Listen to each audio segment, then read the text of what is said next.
Talk about a fine time for Auburn to play one of their best games of the year, a game where they led the majority of the second half on their way to a convincing 83-75 win over Iowa, and the Tigers are moving on to the round of 32, and the players credited a lot to the crowd that came to Birmingham here at Legacy Arena and kind of stole the show.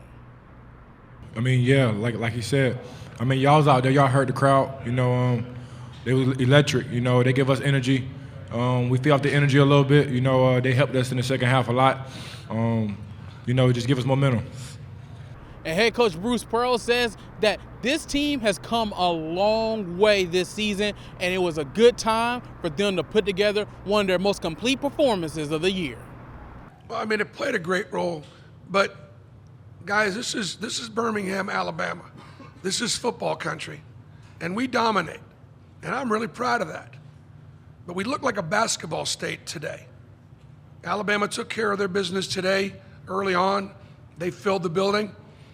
Auburn played a really good team out of the Big Ten, and we played well, and we filled our building. And I think it makes a statement about basketball in the state of Auburn and the great job that people here in Birmingham did putting this tournament together. The Tigers will be back here at Legacy Arena on Saturday as they play their round of 32 game in the Midwest Regional against either Houston or Northern Kentucky. And of course, WRBL will have you covered. From Legacy Arena in Birmingham, Jack Patterson, News 3 Sports, on your side. And it's now time for the keys of the game presented by Robertson Banking. And we're headed back out to Jack for that big question. You ready for it? We're shaking them for you, Jack. What are the keys to the game for the Tigers today against Western Kentucky? I think the biggest thing for the Tigers, let your running backs work. Give the ball to Tank and Jarquez and let them go to town. We saw them have a great game against Texas A&M last week, 121 yards rushing apiece. And not only did that keep the Auburn offense on the field, but more importantly, it limited the opportunities for the Texas A&M offense to gain any rhythm. So I think that will be a huge key also for Robbie Ashford in that passing game to get it together. We've seen when they can get it together that they've been electric. We saw that pass to Javarius Johnson last week, but they've been inconsistent. If they could get that going, that would be huge, not only this week, but going into next week's game as well. And speaking of next week's game, Jack, before we let you go, what are your early thoughts on the Iron Bowl? Well, my early thoughts is it's going to be a tale of which team shows up. We've seen both of these teams, Auburn and Alabama, be inconsistent at times this season. If we see Alabama at their best, then it might be Alabama that's going to come away with the win at home at Bryant-Denny, which is a notoriously tough place to play anyway. But if Auburn plays their best, they can give Alabama a hard time. Nobody thought that Auburn was going to be able to compete with them last year, and yet they pushed that game to 4 overtimes, and Alabama got out of here by the skin of their teeth. So I'm always a believer of any given Saturday, but it really is going to depend on which team wants to come out on Saturday and get the job done. Both teams have the capability, but it's really going to come down to who's going to come out and play on Saturday. Jack, last question for you, my man.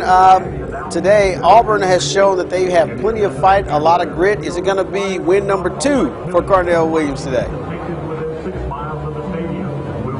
I believe so, Tim. I think this is an opportunity for Auburn to kind of build some momentum heading into the Iron Bowl. You think a lot of people thought that after the Mississippi State game that all hope of making a bowl was lost, but then you see what happened last week. What an incredible atmosphere here at Jordan-Hare last week. If they can replicate that here, get the win against Western Kentucky, then all eyes focus to the Iron Bowl, where you just got to win. You just got to focus on next Saturday. If you get the win, you're going bowling. So it's as simple as that. All right, Jack, thank you so much for your time. We appreciate everything you do, and we'll be back in touch next week for the Iron Bowl.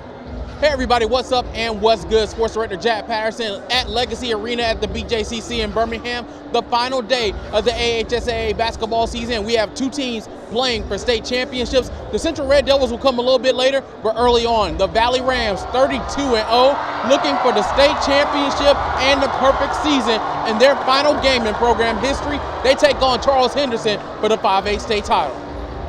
To the floor here at Legacy Arena we go. Rams and Trojans for the 5A state title. Third quarter off the miss. Brandon Thomas's jumper is good at the buzzer. Valley leads 34-29 after 3.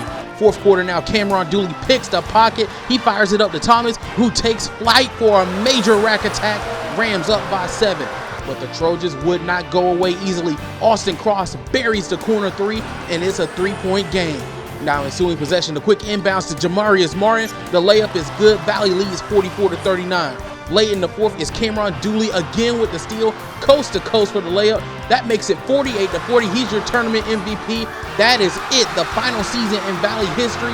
The Rams go out with a perfect 33-0 season. They win 54-50 to win the 5A state title. Here's head coach Marshawn Harper after the game. It means the world to me. It means the world. I can be in the conversation with Richard Carter. I can be in the conversation with Arthur Dunn at Valley High School.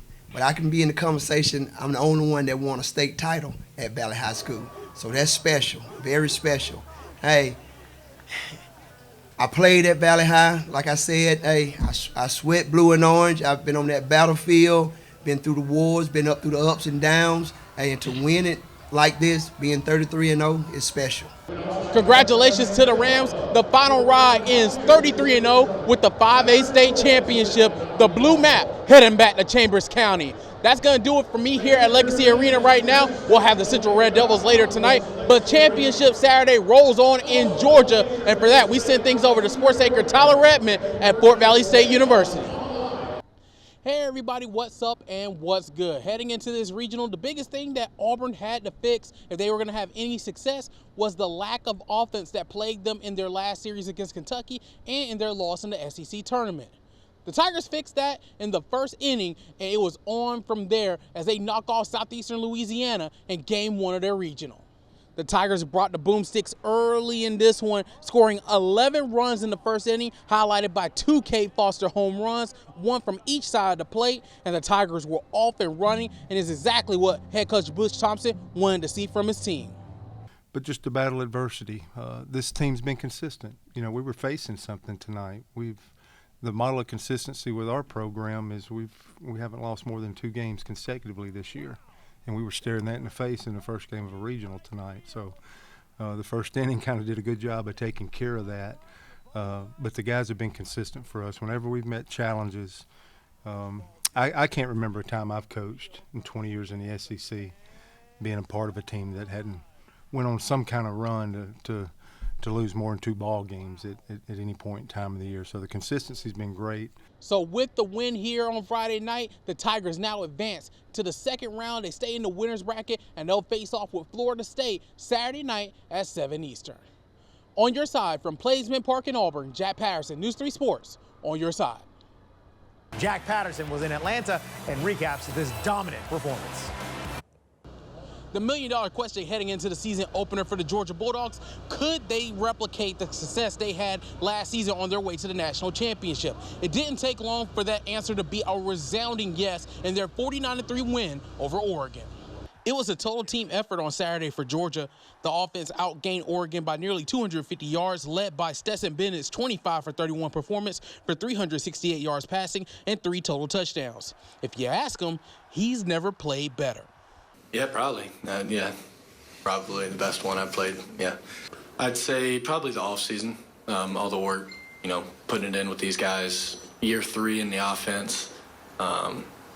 Again, having time and having the playmakers outside. So I think a combination of a lot of things.